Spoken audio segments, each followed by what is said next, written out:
Assalamualaikum warahmatullahi wabarakatuh. Bismillahirrahmanirrahim.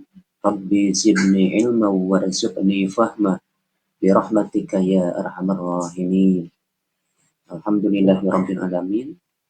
Pada kesempatan kali ini kita bisa melanjutkan pelajaran di fase B kelas 4 ilmu akidah, materi beriman kepada Rasulullah Subhanahu wa taala.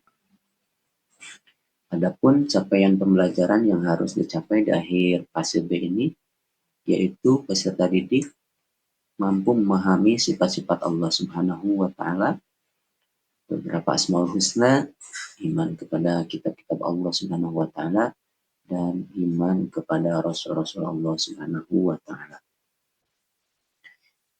Adapun tujuan pembelajaran, setelah mengikuti kegiatan pembelajaran, peserta didik mampu menjelaskan arti iman kepada Rasulullah dengan benar, menyebutkan sifat-sifat Rasul dengan benar, dan mampu menjelaskan tujuan diutusnya Rasul dengan benar. Iman kepada Rasul Allah Subhanahu wa taala ini, sebagaimana kita telah ketahui, merupakan rukun iman yang keempat. Pengertian iman kepada Rasulullah. Nah, terlebih dahulu kita harus tahu dulu apa itu iman. Iman secara bahasa artinya percaya. Jadi, dengan demikian, iman kepada Rasul-Rasul Allah artinya kita percaya bahwa Allah telah mengutus Rasul-Rasulnya sebagai teladan dan contoh bagi umat manusia. Kemudian ada suatu keterangan yang menerangkan innama bu'istu liutammima makarimal akhlak. Sesungguhnya aku diutus, kata baginda Rasul, tiada lain untuk menyempurnakan akhlak manusia. Kemudian masuk ke sifat-sifat wajib para Rasul. Rasul memiliki 4 sifat wajib. Nah, sifat wajib ini artinya yaitu sifat yang harus dimiliki atau sifat yang ada di diri para Rasul. Apa sajakah 4 sifat wajib bagi Rasul? Nah, sifat wajib bagi Rasul yang pertama itu jujur. Jujur dalam perbuatan, jujur dalam perkataan. Kemudian ada tabligh yang artinya menyampaikan. Para Rasul menyampaikan apa-apa yang telah diwahyukan oleh Allah Subhanahu wa taala kepada umat manusia sebagai pedoman agar mendapatkan kebahagiaan di dunia dan akhirat. Kemudian ada sifat amanah yang artinya terpercaya. Lalu sifat wajib yang keempat yaitu patonah, artinya cerdas.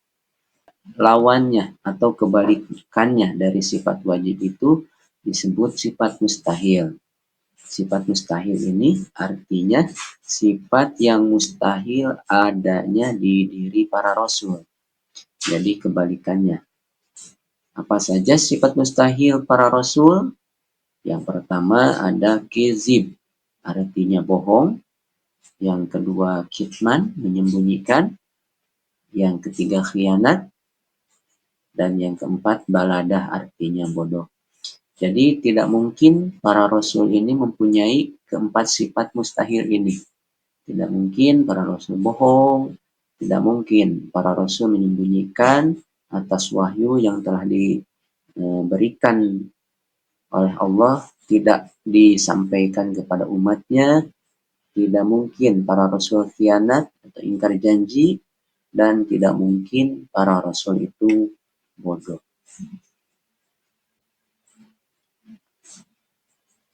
Kita harus meneladani sifat-sifat wajib para rasul dan menghindari sifat-sifat mustahil para rasul.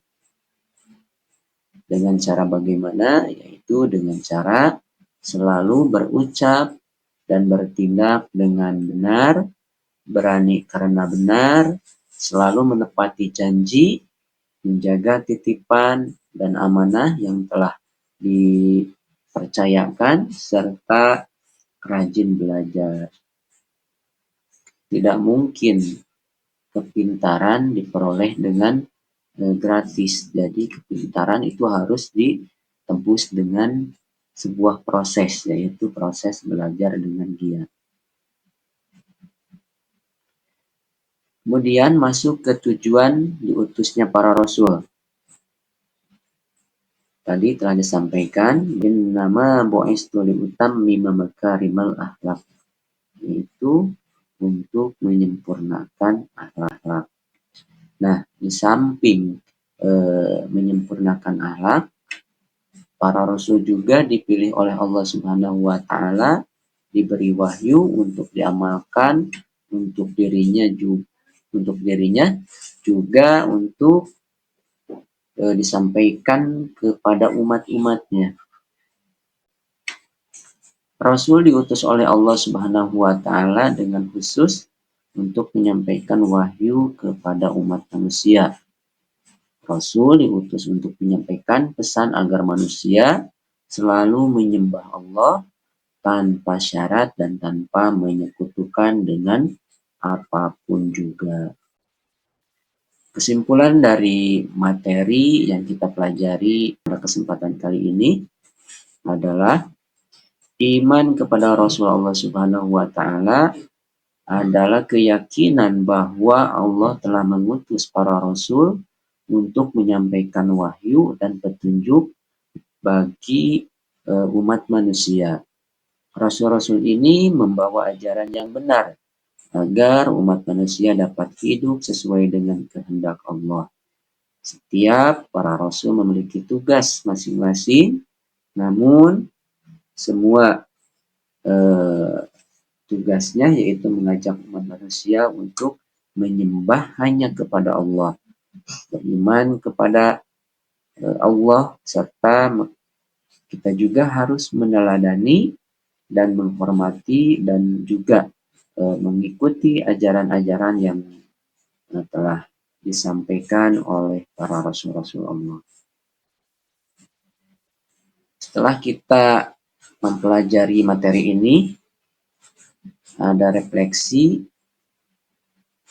di mana iman kepada Rasulullah mengajarkan agar kita semua bisa mendalami, menghargai, serta mengamalkan ajaran yang telah disampaikan oleh para rasul. Dengan meyakini bahwa Rasul-Rasul Allah telah menyampaikan wahyunya, kita juga diingatkan untuk selalu mengikuti petunjuk hidup yang telah para rasul bawa. Hal ini membuat kita agar selalu bersyukur atas nikmat dan petunjuk yang telah diberikan dan selalu berusaha untuk menjalani hidup sesuai dengan ajaran Islam.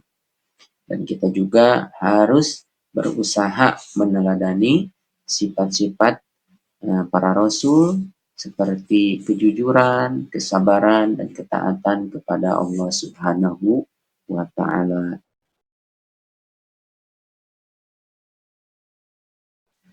Alhamdulillah, kegiatan pembelajaran materi beriman kepada Rasul-Rasul Allah telah selesai. Mudah-mudahan dari kegiatan pembelajaran ini bukan hanya menambah pengetahuan atau ilmu, tetapi juga harus berdampak dalam kehidupan sehari-hari. Sekian dan terima kasih. Wassalamualaikum warahmatullahi wabarakatuh.